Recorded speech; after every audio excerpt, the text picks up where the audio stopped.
There's an old dog in Angelville named Buck, who's very good at making woolen hats. Legend has it that wearing a beautiful hat in Angelville will attract the angels. Welcome to Buck's hat.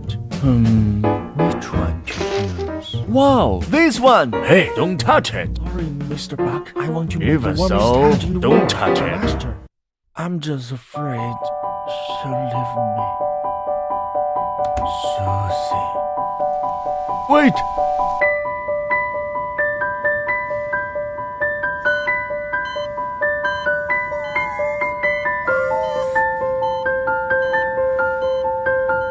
Susie?